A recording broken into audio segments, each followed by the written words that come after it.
My stepmom's dog broke my 2 deciseconds. My stepmother moved in a few months ago, and brought a giant white pit mix with her to our tiny trailer. I carry all of my tech and belongings around the house in an old Nike book bag, for convenience, sake. A month or two ago my orange new 2 deciseconds XL ran out of power, so I stowed it in my bag until I had access to an outlet. She had her computer plugged in, and I was charging my phone. As I bent over in my chair to reach my bag, her giant 170-pound dog comes barreling over with the tippy tappies, along with my 2 black lab golden puppies, and he steps directly on my bag, and I hear a loud crack. I use all of my Nintendo systems regularly, but this one had always by far been my favorite, since I'd received it on my 12th birthday. I used this system practically every day. Anyway, I don't pay any mind immediately, as I assume it was the weak jewel case I had in there. Just some of my school photos my mother had burned onto an old blank CD.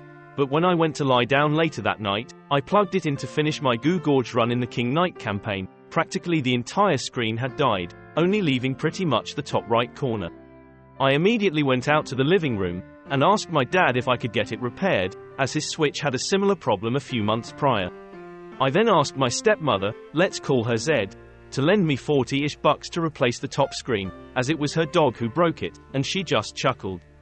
I become visibly upset, as I have quite a sentimental attachment to the thing. It's when my mom moved back to my state that I got it, and Zed responds with some generic it's your toy thing, you replace it, or something along those lines. I'm red as a tomato now, on the verge of screaming in her face, which I admit might have been an overreaction, but oh well. And then my dad steps in. He tries to do the 50-50 split. About $25-ish each for THD part and the service charge or whatever, and she starts screaming at the both of us, about how it's his fault since his bag was on the ground, how her dog would never do such a thing, about how it's his stupid toy, etc. After this I storm off into my room, and haven't really spoken to her, and haven't gotten it repaired yet as the guy had a backlog of repairs. Eighth for getting so upset with her.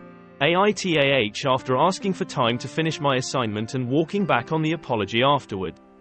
Advice needed. I, F21, am dating Vince, M23. Finals are currently coming up and I had a deadline for a group research project which none of my group members really help in except one other person. The day before it was due I was really trying to complete it, but it ended up looking like I would have to pull an all-nighter. The entire day I was being responsive to Vince's text messages, although it was an hour or two between messages being exchanged and taking about the progress of my project. Once 10 or 11-ish PM rolled around it really started to sink in that I would have to pull an all-nighter, so I messaged Vince. I really need to knock this out right now, so I'ma let you go, good night, sleep tight, I love you. And then Vince responded with, I'm not going to bed but alright I guess, I didn't get to talk to you today. I did read the message but continued to work on my project. Vince messaged again, getting left on read is cool too, with the salute emoji. I then, who was already frustrated with not only my project, group members' situation and him, stated, Vince, I really need you to understand I have a presentation tomorrow. I have to stay up all night since my other members haven't done a single thing to help. It's a research project designed for 5 people. I expressed that I need to get this done by morning class period. And I said good night since you have stated before you would like a good night message even when I'm busy. Vince left me on read and didn't message me at all till the next day in the evening when I messaged him, which is out of character for him. Normally he messages me good morning or at least something throughout the day, but complete silence on his end. And then again the same thing happened the next day, so I messaged him again and started to have a conversation. After a few exchanges I messaged him asking if he was doing anything the next day, which he replied no, why. And I asked if he wanted to do something since I wanted to talk about what happened the previous day since it felt like we were tiptoeing around one another.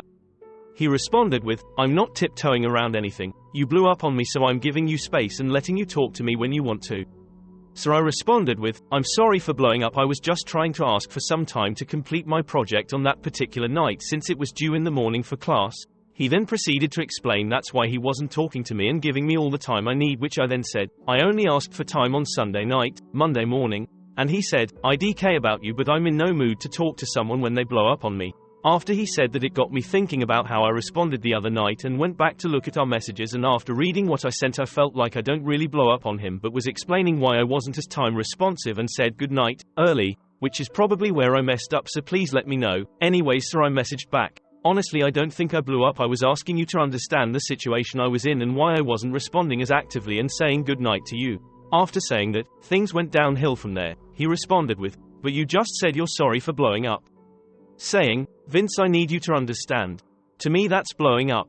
I was picking a fight with you. I wasn't trying to start anything. All I said was we didn't get to talk that much and you left me on read from it.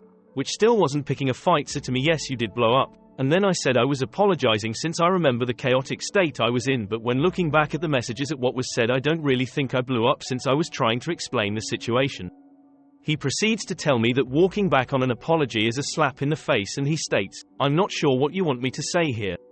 That you won, that you're right, you saying sorry then walking it back and saying what I'm feeling is incorrect is a huge slap in the face, especially when I literally just proved my point in the last text. Every time we get into an argument he somehow turns it into a winning, losing situation.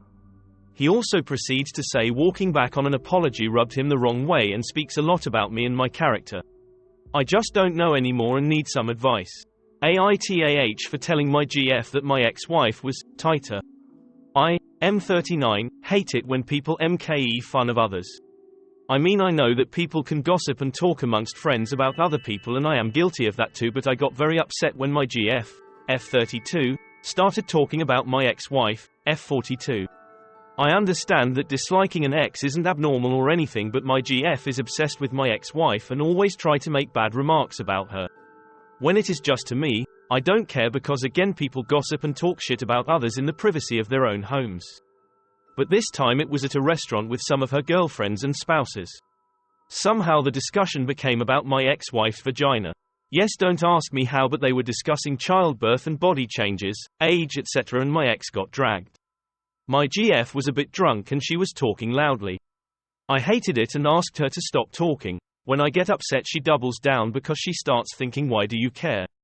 Why don't you want me to talk shit about your ex? She has told me this before. Now she was talking about how my ex-wife must have a huge one. We have 2 children together, F4, M2. The girls started laughing and saying EWWWWWW. I yelled to stop but they ignored me. Then my GF told me, why are you so agitated, did we hit a nerve? I said actually no, my ex-wife was the tightest woman I have had. I don't know how she managed it, but she's very tight.